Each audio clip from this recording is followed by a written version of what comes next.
Welcome back, everyone, to the 5th episode of our Lectio Bible study on the Virgin Mary. In this session, we are going to be looking at what I think is one of the most controversial issues regarding Mary, and that is her perpetual virginity. So last session, we were looking at the whole question of her queenship and our veneration of Mary as Catholics, honoring her, for example, asking for her intercession, which I think is one of the more difficult obstacles for non-Catholics. But in my experience as a teacher over the last 15 years, I think this issue, the perpetual virginity, is one that even troubles many Catholics because we're not often sure how to make sense of certain passages in the Gospels that mention the brothers and sisters of Jesus and which appear, at least even in context, to kind of be linked with Mary, right? And almost appear as if they are her other children. And yet, as Catholics at every Mass, we call Mary ever virgin. So what's going on there with the doctrine of Mary's perpetual virginity? First, why do we believe it as Catholics? How do we reconcile it with sacred scripture? And then second, why does it matter? Ever thought about that? I mean, the Church claims that Mary not only conceived virginally, but that she remained a virgin throughout her life. Why would a married woman like Mary do that? Right? How is that conceivable within the 1st century AD? And what's the theological meaning of that choice on her part? All those questions are kind of swirling around this issue. And so we're going to focus today on that particular issue and look at a number of texts in the New Testament. And I think in this, when it comes to this topic in particular, the Jewish context is really, really essential, both in terms of customs, but also the language, the words that are used in the New Testament to describe Mary. So, brief caveat. If you want to go into more depth, and there's a lot more, you really should look at the book, Jesus and the Jewish Roots of Mary, and the chapter on the perpetual virginity there, because I go into a lot more detail than I'm going to be able to do now. And there are a lot of questions. However, I'm going to give you the bare bones and just hit the highlights and try to make sure we can see the basics of the biblical foundations for the doctrine of Mary's perpetual virginity. So without any further ado, I want to start once again just with a quick thought about Jesus, right? So we want to begin with Jesus. And in this case, it brings me back to my first year of teaching. So my first year I was a professor was in 2003 and 2004. And I'll never forget it because that was the year a novel came out called The Da Vinci Code. Does anybody remember The Da Vinci Code? It was published by Dan Brown. And in the novel, lots of controversial things were said under the guise of a fictional novel that claimed to be based on fact. And the one controversy that was probably the most prevalent was the authors claim that Jesus was not celibate, as Christians throughout the centuries have believed, but that he was actually originally married to Mary Magdalene. I mean, everybody's heard this story before. And so the funny thing was, I had spent, over a decade studying Greek and Hebrew and Aramaic and all these Coptic, all these ancient languages, ancient texts, getting my PhD in biblical studies. And ironically, I spent the whole first year as a professor answering questions about a pulp fiction novel. Right? It's true. As soon as somebody found out on the plane or in the coffee shop that I was a Bible professor, the first question they wanted to ask me was, what do you think about the Da Vinci Code? Is it true? I mean, that was the question I got over and over again the whole year long. And it made me reflect, why is everyone so interested in the celibacy of Jesus? Because that's really what it was about, right? It was trying to claim that Jesus wasn't celibate and that he was married, right? Why is that such a big deal to many people who don't even go to church or profess Christianity? What's the issue there? Why was Jesus' virginity and celibacy such a controversial question? And the more I pondered it, the more I thought about it and realized that the celibacy of Jesus, his virginity, is something that is really theologically significant because it points, first and foremost, to his divinity, right?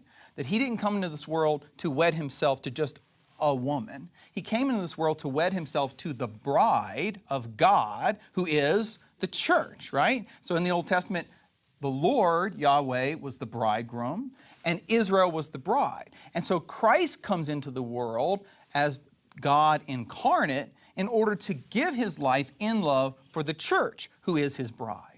And his own celibacy then, in a sense, reflects the fact that his mission is beyond this world. It's not for this world, but for the world to come. And he himself actually says that about celibacy and virginity in Luke chapter 20. In Luke chapter 20, just a real quick note, after Jesus is asked that question by the Sadducees about the woman who had 5 husbands who each died in succession. And then in the resurrection, they said, well, whose wife will she be? They were trying to kind of make fun of the idea that we would actually get our bodies back in the resurrection by positing a situation in which a woman would have 5 husbands in the resurrection. And Jesus' response to them with these words is really interesting. In Luke 20, verse 34, he says this: "The sons of this age marry and are given in marriage, but those who are accounted worthy to attain to the age and to the resurrection from the dead neither marry nor are given in marriage." Right? You'll see this elsewhere in the Gospels. In other words, what he's saying is, in the resurrection, everyone will be celibate. Right? There'll be no more marriage. Marriage is part of this world. In the world to come, we will live the lives of the angels, as he says. Okay, so what does all this have to do with Mary? Well, what I want to suggest to you in this time together is that not only is Mary's perpetual virginity biblically rooted in Scripture, but that it too has theological significance. And it's going to point beyond Mary herself to the hope of the resurrection and the life of the world to come. All right, so I'm just letting you know where I'm going. Okay? So let's begin. In order to make that clear, we need to go back to the Old Testament roots of the gospel. In this case, I'm not going to start in the Old Testament. I want to start with the Annunciation and look at it again and then go back to the Old Testament.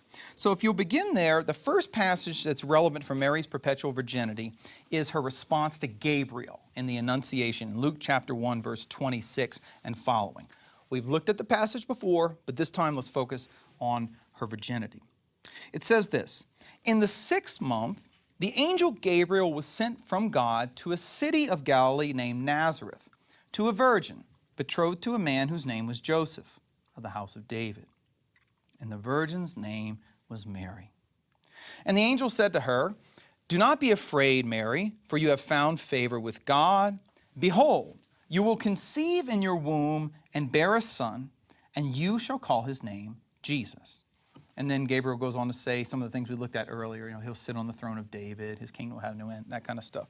But if you fast forward to verse 34, Mary's response here is very significant. Even though she's betrothed, even though she's legally married, and as a legally married woman would probably be anticipating the birth of children after the celebration of the wedding ceremony, Mary says to the angel this strange response. She says, "How shall this be, since I do not know man?" That's the literal translation of the Greek. Andra ou ginosko. How shall this be, since I do not know man? All right, what's going on there? Well, a couple of points. First, some translations really mess up that last line. Like some will say, "How shall this be, since I am unmarried?" Well, we already seen she is married. Others will say, "Well, how shall this be, since I am a virgin?"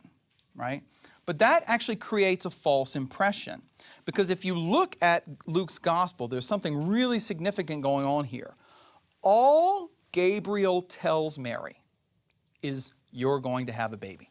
He doesn't say anything at this point about how the baby is going to be conceived until after her response. So her response is a little puzzling. If you put yourself in her place, imagine you're a young woman, you're betrothed, you're going to celebrate the wedding maybe in a couple of months, and an angel comes to you. And all the angel says is, "Guess what? You're going to have a baby." What would your normal, natural response be? You know, praise God, blessed be the Lord. Like, thanks be to God, this is going to be wonderful. Because that's what married, or in this case, betrothed young women expect to happen, right? That's one of the ends of marriage, right? First comes love, then comes marriage, then comes the baby carriage, right? I mean, this is just what we expect. But Mary's response is unexpected. It kind of doesn't make sense. How shall this be, since I do not know man? What does that mean? What does it imply? Well, it's fascinating here that, as I show in the book, in the Jewish Roots of Mary, even Protestant scholars have recognized that Mary's response doesn't make sense for a young bride. It doesn't make sense for her to respond to Gabriel in this way unless she does not intend to have relations with Joseph. right? And in fact, that's the meaning of the Greek word there. When she says, I do not know man, she's using an Old Testament expression for marital relations. So you may remember from the book of Genesis chapter 4, it says Adam knew his wife Eve, right? She conceived and bore a son in the beginning of chapter 4. Now that does not mean Adam got to know Eve after they got married. Know is a kind of euphemism for marital relations. So when Mary says, I do not know man, the implication there is, I do not have relations with a man. If you want a sense of the force of the expression, it's very similar to like in English, if I were to say, I do not smoke, right? Although it's in the present tense, what does it imply? What's the meaning of the words? I don't smoke presently, and I also don't intend to smoke in the future, right? That's what I don't smoke means. Or I don't eat meat. You can think of English analogies with this. So when she says, I do not know man, she's saying, I do not have relations with a man, right? She's expressing, in other words, an intention to remain a virgin. Now that's a very strange thing for a betrothed young Jewish woman in the 1st century AD to say. And so a number of scholars are really puzzled about this. Pope Benedict XVI, actually, in his beautiful volume on the infancy narratives, Jesus of Nazareth, the 3rd volume, he talks about this. He says, the only interpretation that really makes sense of Mary's words is that she has taken some kind of vow or resolve to remain a virgin even within the married state. Now, scholars agree, both Protestant and Catholics, that that's the plain meaning of her words. That's what they mean in context, the only meaning that makes sense.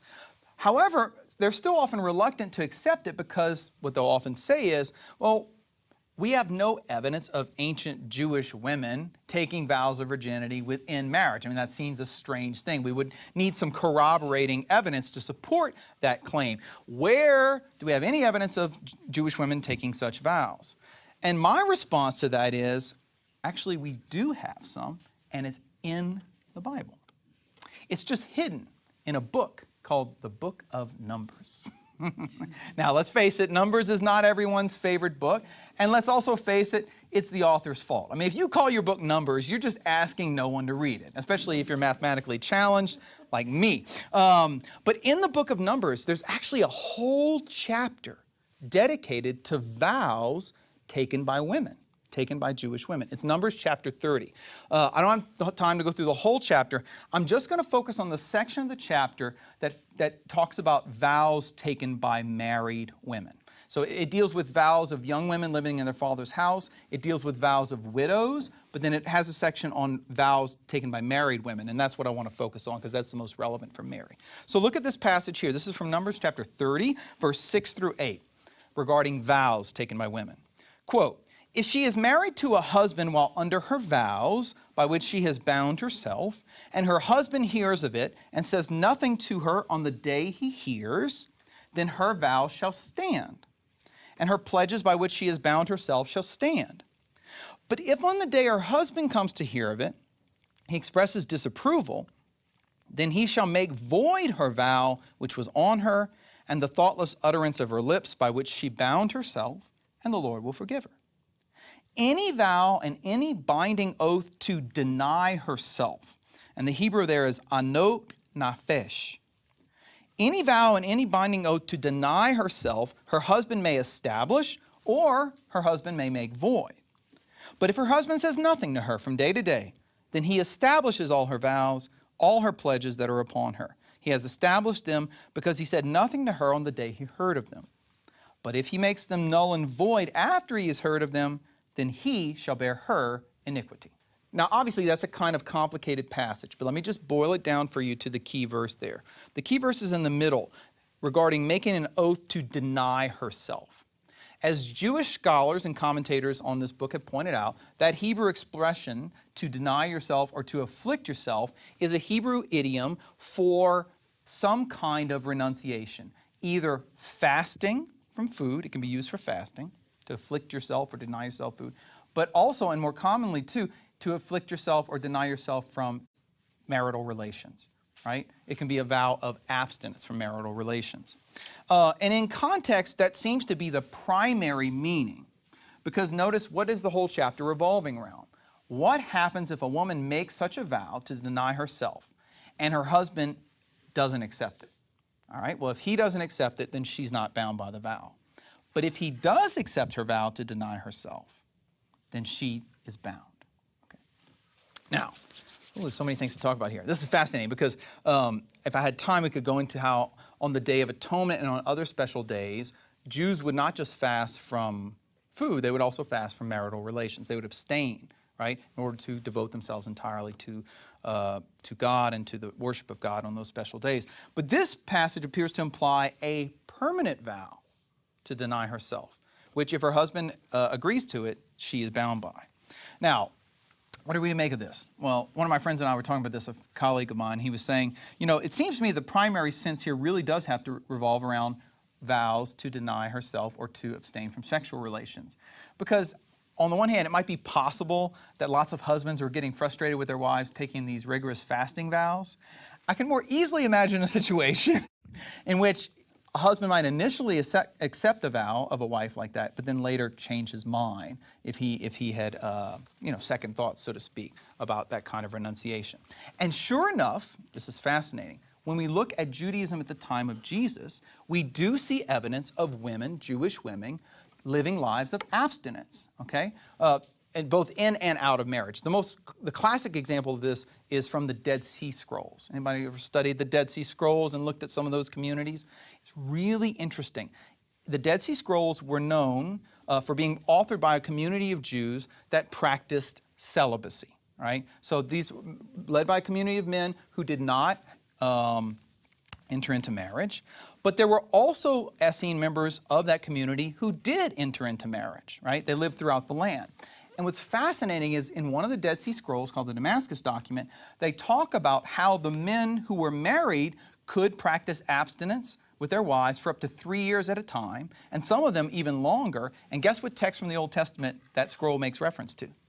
Numbers chapter 30. See, we might not know the Old Testament, but they did, right? So there was this provision within the Bible itself for young women to take vows of abstinence even within marriage. And some of that was being practiced in Jesus' own day. And that's to say nothing of the Therapeutai, another Jewish group that lived in Egypt, which consisted of celibate women, virgins, and celibate men. So this was part of the religious landscape of Judaism. And I just bring it to your attention because sometimes we forget that Judaism at the time of Jesus was very similar to Catholicism, right? In lots of ways, not just the priesthood and sacrifice, but also the respect for abstinence, the respect for consecration of the body to God through virginity, even in some cases within the married state. Now, with all that in mind then, how do we interpret Mary's vow? How can we make sense of her response to Gabriel?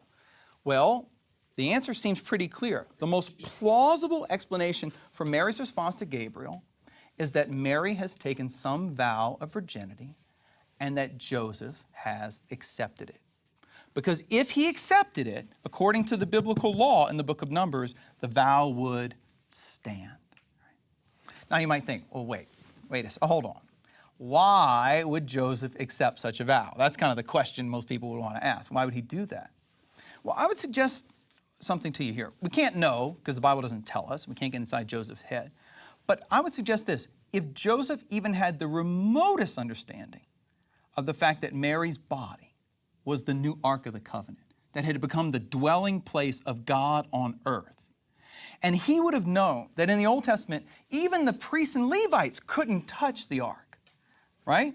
How much more in the New Testament would be fitting that he would honor her desire to remain a consecrated virgin?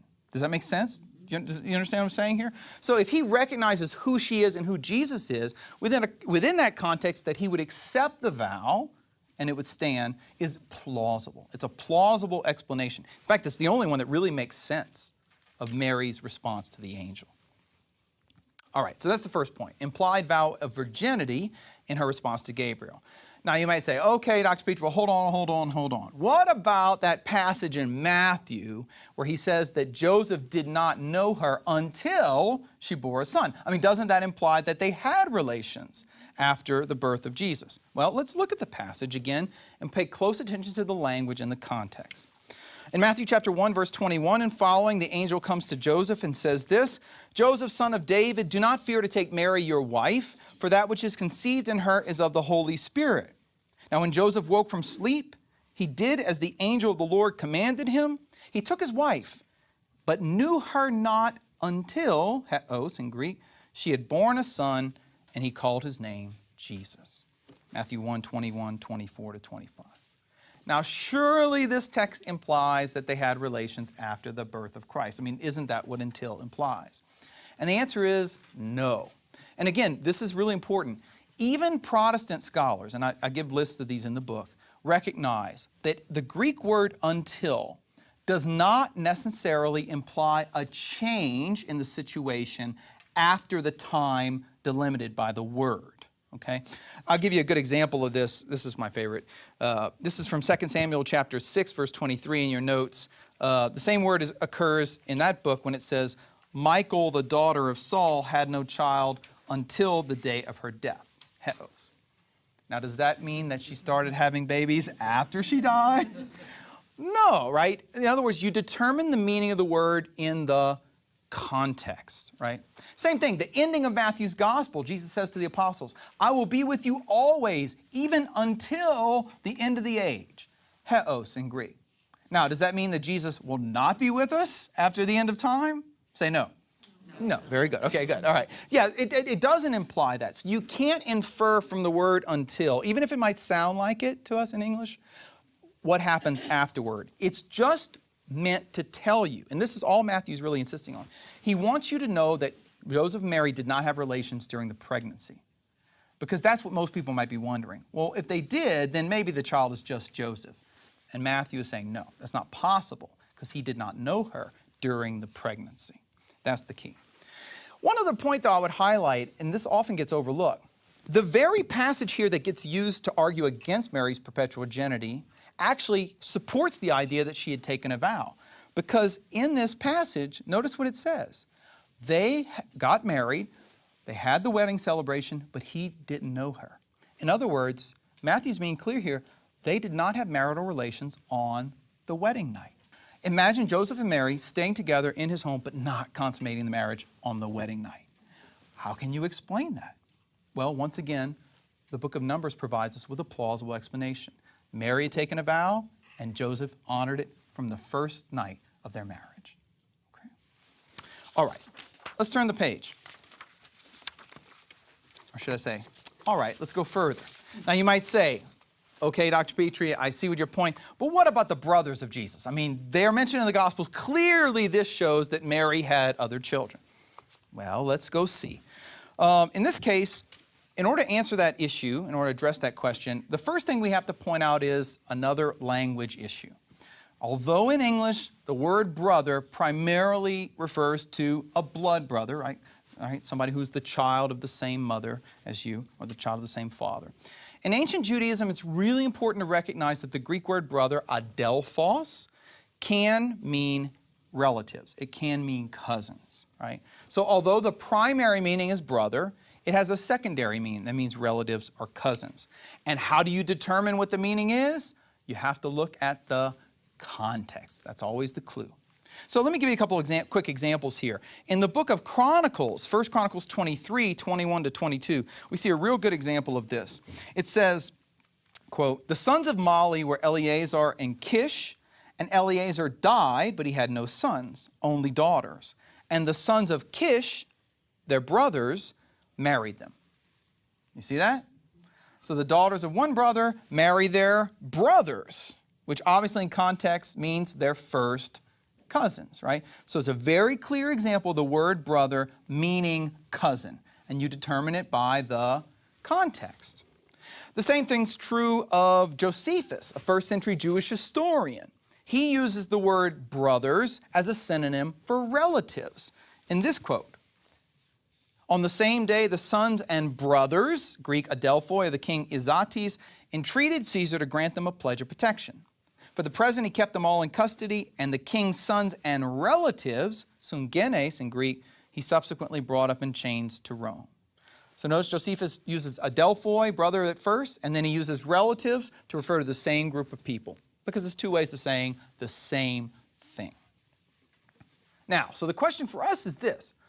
When the brothers of Jesus are referred to in the Gospels, does the context give us any reason to think that they're not children of Mary?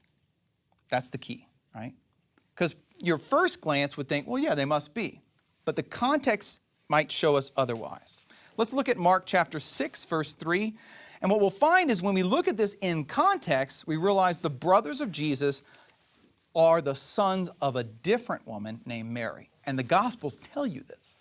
So Mark chapter 6, verse 3 says this.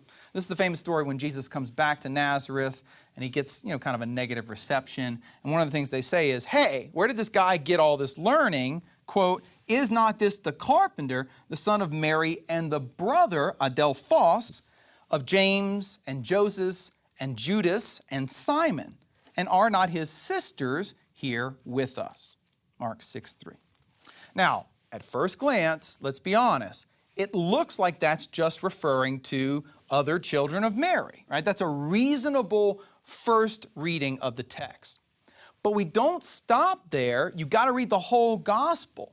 Because when you read the whole gospel all the way to the end of Mark, what you're going to find is that two of those so-called brothers of Jesus, James and Joseph, are explicitly identified as the son of a different woman, the son of another woman named Mary, who was at the foot of the cross. So fast forward to Mark 15:37, and we read these words. Jesus uttered a loud cry and breathed his last. There were also women looking on from afar, among whom were Mary Magdalene and Mary, the mother of James the Less, or James the Younger, and Joseph, and Salome, who, when he was in Galilee, followed him and ministered to him. Matthew's even more explicit here. When he refers to this mother, Mary, mother of James and Joseph, he calls her the other Mary in Matthew chapter 27, verse 61. Now, this James and Joseph, this pair of brothers, is clearly the same James and Joseph that Mark mentioned earlier in his gospel. He presumes that you know who he's talking about.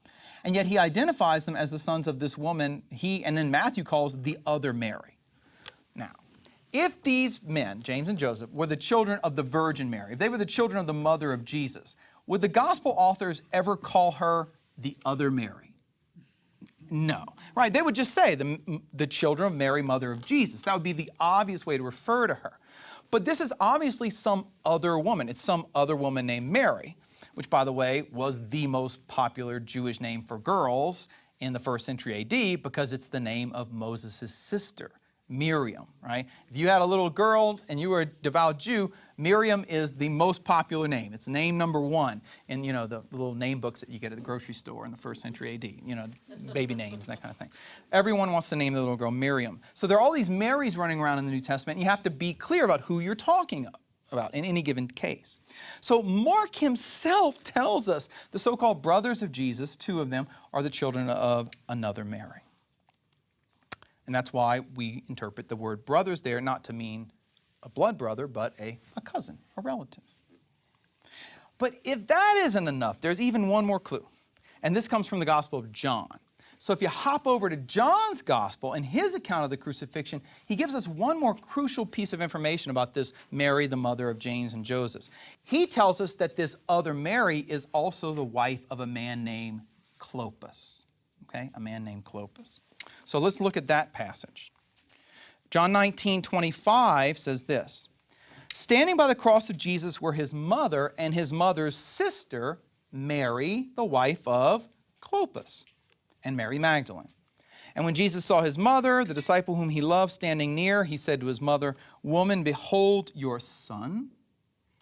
And then he said to the disciple, "Behold your mother." And from that hour, the disciple took her to his own home. Now, notice that line there, his mother's sister Mary. That line gives us another example of the feminine word adelphe, sister, being clearly used for somebody who's not a blood sister. It's really unlikely that Mary's parents had two daughters named Mary. right? Like, here's my one daughter, Mary, and my other daughter, Mary. Right? Like George Foreman. Has everybody ever seen this? George Foreman has all these sons, and they're all named George, okay?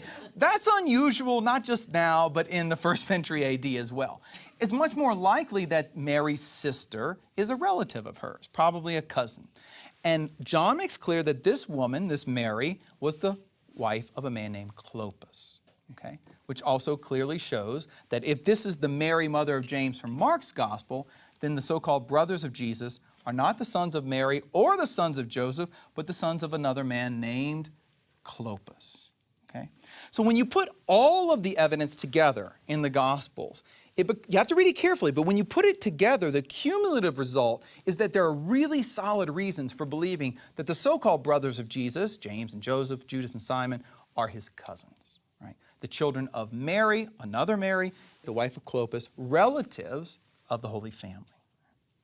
And if you have any doubts about that, I love the rhetoric, I keep making it more and more here. But if you have any doubts about that, we actually don't even just have the New Testament. We also have early church history. And I could go into so much more depth, but we're short on time here, so let me just point this out. In Hegesippus, an early Christian writer, one of the early church fathers, in his history of the church, he actually points out that these so-called brothers of Jesus, they weren't just obscure figures that no one knew about. 2 of them were the first 2 bishops of Jerusalem. James, whom Paul calls the Lord's brother in Galatians, and then this other figure, Simon. Listen to what Eusebius' church history tells us. He says this, the same writer, Hegesippus, also writes as follows, after James the Just had suffered martyrdom for the same reason as the Lord, Simon, his cousin, the son of Clopas, was appointed bishop, whom they all proposed because he was another, what? Cousin of the Lord. And the Greek word there is a little more precise. It's anepsion. So notice what Eusebius is saying here. The first bishop of Jerusalem, James, was a cousin of the Lord. And when he was martyred, they appointed Simon, another cousin of the Lord, to be the second bishop of Jerusalem. Now, this is extremely important because this is not some obscure Dead Sea Scroll or something. This is one of the earliest histories of the church we have, and it shows us that everyone knew that these so-called brothers of Jesus, who also happened to be the first bishops of Jerusalem, were not the children of Mary, nor were they the children of Joseph. They were the children of Clopas and this other Mary. They were his cousins. All right, so in closing then, what's the significance of this biblical argument for the perpetual virginity of Mary? Did ancient Christians believe this? And what did they appeal to in support of it? Well, you won't be surprised to find that in both the East and the West, the perpetual virginity was universally accepted by Christians. This is really important. From the 2nd century on, nobody cast doubt on this except for heretics. And so Athanasius of Alexandria says this, quote, if Mary had other children, the Savior would not have ignored them and entrusted his mother to someone else, nor would she have become someone else's mother. That's a good point, right? Jesus gives John, the beloved disciple, to Mary on the cross. Are we to believe that he had older brothers living, right? And that he would give his mother to a student of his rather than to his brothers? No, those brothers would have had a grave moral obligation to care for their mother in her widowhood, right? The much more plausible explanation is that she's alone in the world. And so Jesus entrusts her to John. Another quote, Augustine of Hippo, look what he says. Mary was a virgin who was consecrated to God, as indicated by the words with which she responded to the angel. How shall this be done? Because I know not man. She certainly would not have responded in such a way if she had not already made a what? A vow of virginity. So once again, St. Augustine, the Augustine Institute. See, you don't really need me. You just go back and read Augustine, and it's all there. It's all there, right? I'm just stealing stuff here, right? Every good Catholic theologian is really just a thief with a PhD. All right, no, but it's true. This is the ancient Christian faith, and this is how they read the Annunciation. This is how they read the crucifixion. And the same thing's true today. What does the Catechism of the Catholic Church have to say? You don't have to take my word for it. Just look at what it says in paragraph 499 to 500. Very important. I'll end with this quote. In paragraph 499 to 500, when it's addressing Mary's perpetual virginity, it says this. The Church celebrates Mary as Ie Parthenos, ever virgin. Against this doctrine, the objection is sometimes raised that the Bible mentions brothers and sisters of Jesus. The church has always understood these passages as not referring to other children of the Virgin Mary. In fact, James and Joseph, brothers of Jesus, are the sons of another Mary. Isn't this amazing? The Catechism has heard my lecture. It's crazy, right? No. A disciple of Christ, whom St. Matthew significantly calls the other Mary. They are close relations of Jesus according to an Old Testament expression. There it is. The official teaching of the church concisely sums it up and makes clear what we believe as Catholics. So, in closing then, what's the significance of Mary's perpetual virginity? Well, as we're going to see in in a future session, Mary isn't just an individual person. She really represents in herself the church. She is the archetype of the church. And one of the mysterious things about the church is that the church is both the virgin bride of Christ, but also a fruitful mother. Right? The church gives life to us as her children, but she does it in a virginal way, right? She does it through the power of the Holy Spirit. That's how the church becomes our mother. And so it's fitting that Mary, as the kind of archetype of the church in person, would also remain a virgin all of her life so that she would be able to live, in a sense, both identities. She's both virgin bride and fruitful mother. And that's going to lay the ground for her becoming our mother in a really particular, special way through her suffering in the cross, which we'll look at next time. Thank you very much.